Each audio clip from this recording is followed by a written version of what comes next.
Hey investors, Mark Galasiewski here. Let me tell you a brief story that provides insight into the relationship between financial trends and human social behavior. About a decade ago, when the tech world was bemoaning a dwindling of innovation, the Economist magazine humorously asked on its January 2013 cover whether humanity would ever again invent anything as useful as the toilet. Fast forward a decade later, and today chatbots such as ChatGPT are completing homework assignments and eliminating jobs, while technology leaders grow more concerned that artificial intelligence is developing so rapidly that it could disrupt society catastrophically. The tech industry's loss of faith a decade ago is a good example of a common error made when thinking about human social behavior. It's called trend extrapolation.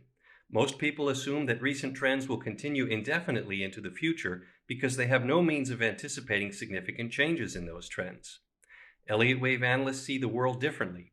We have tools to help determine the probable extent of recent trends. Just as important, we are aware of the possibility of dramatic change. A good example is how we anticipated the boom that followed the tech industry's decade-long bust during the 2000s. In our February 2011 issue, we noticed that shares of the world's largest microchip maker, Taiwan Semiconductor Manufacturing, had completed a long sideways pattern called a contracting triangle and then broken out above a long-term resistance level.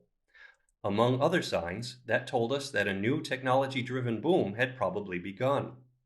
Notice that we anticipated the massive change in trend about 2 years before The Economist covered the trend toward dwindling innovation. 10 years later, Taiwan Semi had increased tenfold on the back of extraordinary innovations that we have already come to take for granted, such as advanced smartphones, remote working, and artificial intelligence. At present, stock markets across the developing world have underperformed for a decade, while conventional analysts remain focused on technology, extrapolating recent trends into the future. In our opinion, they are missing the bigger trends that will dominate the next decade, when emerging markets will have an advantage.